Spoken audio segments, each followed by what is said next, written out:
Voilà, c'est la fin de la première partie de votre journal Afrique. Place au MAG.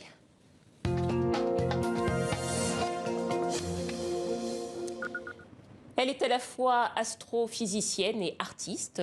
Son métier, elle s'en sert pour éveiller les esprits à la science. Elle présente une exposition dans le cadre de la saison Africa 2020 en France. Caroline Gaye, bonsoir. Bonsoir. Bienvenue sur le plateau du journal Afrique. Alors, vous exposez à Toulouse, dans le sud de la France, sud-ouest de la France, dans le cadre donc, de cette saison Africa 2020 en France. On va en parler.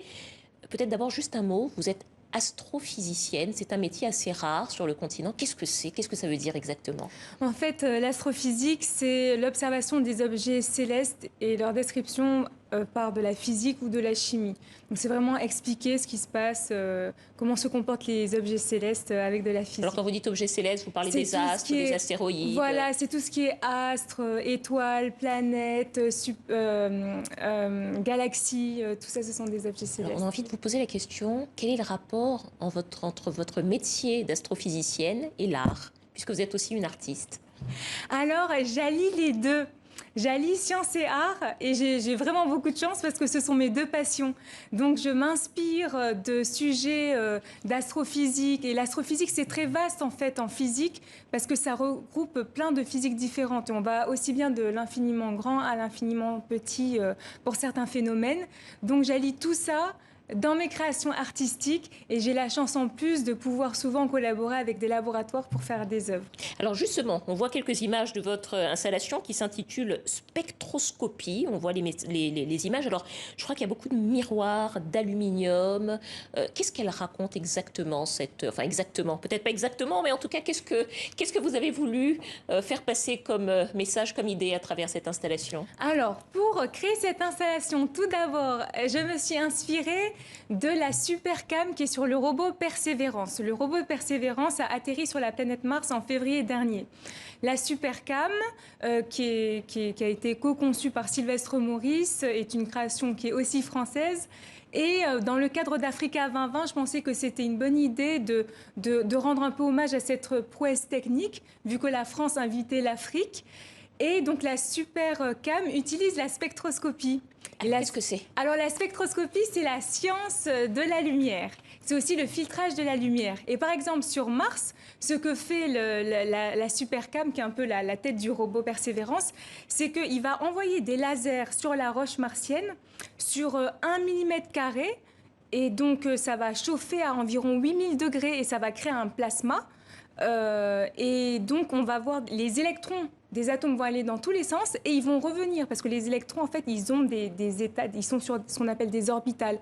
Donc ils vont lorsque le laser va impacter la roche, ils vont aller dans tous les sens et quand ils reviennent sur les orbitales, ils vont émettre. Et donc, c'est leur émission qui est étudiée. C'est l'émission de lumière? Voilà, l'émission de lumière qui est étudiée pour en connaître plus sur la roche. Et c'est un petit peu de ça que vous êtes inspiré donc pour cette installation. Alors, cette installation, c'est une œuvre, on le voit, hein, qui est visuelle, mais c'est aussi une œuvre sonore, parce que pour la première fois, et on peut le dire quand même que c'est une première mondiale, eh bien, on peut entendre dans cette installation un son de la planète Mars. Oui, tout à fait. Comment ça s'est passé? Racontez-nous un petit peu cette aventure. Alors, quand j'étais à la Cité de l'Espace pour créer mon installation, j'ai pu rencontrer Sylvestre Maurice qui a co-conçu la Supercam qui est sur le robot Persévérance. Il a un postdoc qui s'appelle Baptiste Schied qui étudie les sons martiens. Donc, je suis allée lui rendre visite. Il nous a fait visiter son laboratoire. On est allé dans la salle blanche où il prépare ce qui va sur Mars, sur la Lune. Et je lui ai demandé s'il pouvait me fournir des sons martiens pour mon installation. Et donc, il a accepté. Donc, c'est des sons qui proviennent de la NASA. Et les sons que j'ai, c'est les sons de la spectroscopie sur Mars. Donc, c'est le son de l'impact du laser sur la roche. Oui, parce qu'en réalité, il n'y a pas de son dans l'espace. Ou bien si. Il n'y a pas de son dans l'espace. Parce que c'est une question qu'on se posait en préparant ce journal. On se disait, mais enfin, est-ce qu'il y a du son, est-ce qu'il y a du bruit dans l'espace? L'espace est vide techniquement. Et le son, il met du temps à se déplacer. Maintenant, dans l'espace, on ne va pas entendre des sons comme ça, non.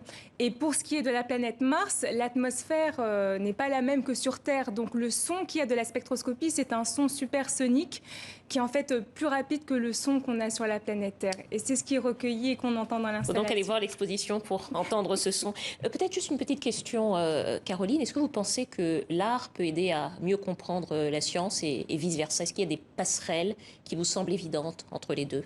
Oui, je pense qu'il y a des passerelles, il y a beaucoup de dialogue en fait entre les deux.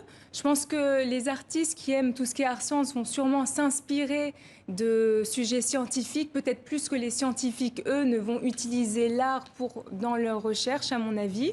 Et donc oui, il y a des passerelles parce que avant Léonard de Vinci, il était et artiste et scientifique. C'est qu'au XVIIIe siècle, avec la séparation des universités, qu'on a séparé art et sciences. Donc je pense qu'il y a des passerelles. En tout cas, vous voyez des passerelles entre les deux. Peut-être qu'on peut dire, sans révéler de secret, que cette passion pour l'art, elle vous vient de loin et peut-être même que c'est une passion familiale. Oui. Puisque votre grand-père était aussi un artiste, oui. Célèbre artiste togolais, on le voit. Je vais vous laisser nous parler de lui. Je vous laisse ce privilège. Eh bien, mon grand-père était donc un artiste togolais. Il a créé le drapeau du Togo. Je précise qu'on l'appelait le Picasso togolais. Oui, exactement. Et il avait fait les Beaux-Arts de Lyon et de Paris, sorti premier prix des Beaux-Arts de Paris, et il adorait l'astrophysique. Donc, au moment du bac, quand j'hésitais entre faire de la physique ou de l'art, je l'ai vu et je lui ai dit, bon, qu'est-ce que je fais? Qu'est-ce que je choisis? Il m'a dit de faire de la physique et de ne jamais lâcher mon crayon. Et pour la petite anecdote, quand il venait à la maison, j'avais demandé à ma maman si je pouvais dessiner sur les murs de ma chambre. Elle m'a dit, oui, mais t'avises pas de dessiner ailleurs dans la maison.